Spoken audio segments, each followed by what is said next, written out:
Donc, l'appel à projet recyclage composite élastomère et donc fait partie du dispositif France 2030.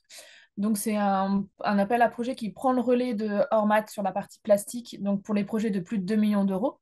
Donc, c'est pareil, il permet de soutenir des projets d'innovation, enfin, des projets innovants, pardon, d'investissement permettant le recyclage du plastique par voie chimique, puisqu'il y a deux volets, ou par voie mécanique. Donc, il y a effectivement un premier volet recyclage chimique et un deuxième volet recyclage mécanique. Donc, ici, on s'appuiera plutôt sur le volet 2 recyclage mécanique, parce que c'est celui qui est instruit en région et qui prend le relais de Ormat sur les projets de plus de 2 millions d'euros. Donc, sur cet appel à projet, on demande à chaque entreprise de faire une réunion de pré-dépôt qui est obligatoire pour vérifier les conditions d'éligibilité et pour vérifier aussi, enfin, pour guider l'entreprise lors du dépôt de dossier.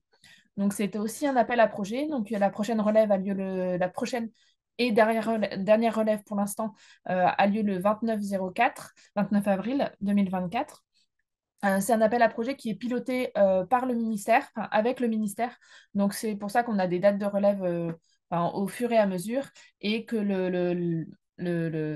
l'instruction est un peu plus formelle que sur Ormat. Il y a des jurys de présélection et de sélection à passer à chaque fois sur les projets. Donc moi, je suis le contact en région sur cet appel à projet et vous pouvez aussi envoyer un lien, un mail à l'adresse mail pardon, générique à aprecyclageplastique@adem.fr. Donc pour rentrer un peu plus dans le détail sur les critères de sélection, alors ça va être globalement similaire à Ormat. Donc là, on est vraiment sur le recyclage des plastiques, composites, élastomères et sur le textile synthétique aussi.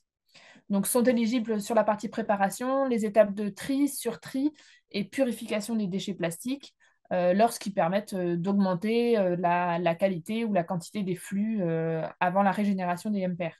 Par contre, on ne finance pas, mais ça c'est valable pour l'appel à projet recyclage plastique ou pour Ormat, on ne finance pas les étapes de massification et de collecte des déchets. Et sur les emballages ménagers, on finance uniquement la préparation du flux de développement et le tri du flux de développement. On ne vient pas financer la collecte sélective. Dans le secteur du textile, enfin, sont éligibles les étapes de préparation dans le cas où le flux de déchets textiles est composé d'une part majoritaire de polymères synthétiques. Donc, on est vraiment sur la partie plastique du textile, en fait. Ensuite, sur la partie régénération, donc sont éligibles les investissements pour améliorer la quantité, la qualité des matières premières recyclées produites, donc pour avoir une stabilité d'approvisionnement. Donc, la régénération des déchets post-industriels est éligible lorsque les déchets doivent être traités hors du site de production du déchet. Et on peut aussi financer des étapes de caractérisation des MPR.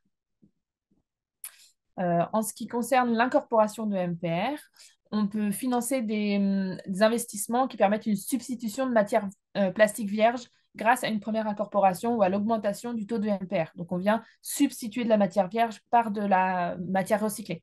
Donc, ne sont pas éligibles la MPR incorporée si elle a été recyclée chimiquement, parce qu'il n'y a pas il n'y a pas forcément d'adaptation nécessaire sur l'outil productif pour incorporer de la matière recyclée chimiquement. Si le projet vise à atteindre un taux d'incorporation minimum fixé par la réglementation.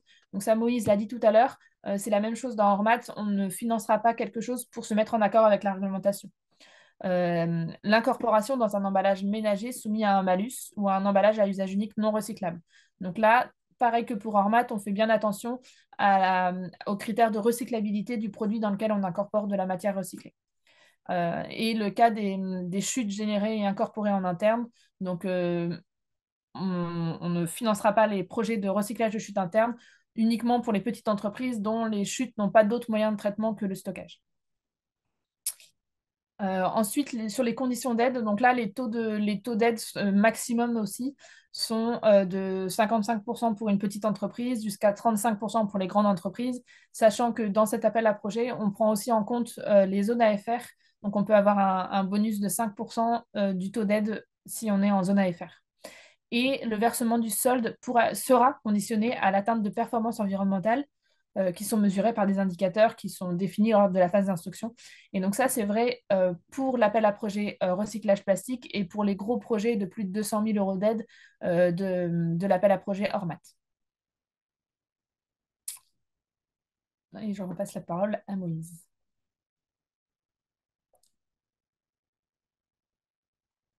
Merci Camille, désolé, le micro n'était pas réactivé. Euh, Maintenant que donc vous avez eu la présentation donc, des dispositifs Ormat et recyclage plastique, un focus sur l'accompagnement qui vous est proposé. En fait, le Team 2 est missionné par l'ADEME pour accompagner les porteurs de projets Ormat et recyclage plastique. Ormat sur le volet plastique et textile, comme on l'a précisé. Et c'est un accompagnement qui est gratuit, pour être très très clair, dans lequel on va bien entendu respecter la confidentialité. C'est quelque chose qui est extrêmement important pour les entreprises. Et cet accompagnement se fait à destination des entreprises des Hauts-de-France, de la région Île-de-France et du Centre-Val de Loire. Si vous avez le souhait de porter un projet Ormat ou recyclage plastique et que vous êtes d'une autre région, il n'y a pas de souci, on ne va pas vous abandonner. Donc, vous avez dans le cahier des charges les différents contacts ADEME en région qui sont là pour vous appuyer, vous accompagner sur le projet. N'hésitez pas aussi à revenir vers nous côté Team 2. On se fera un plaisir pardon, de faire le relais aux bons interlocuteurs, de sorte à ce que votre projet puisse voilà, trouver réponse dans le réseau.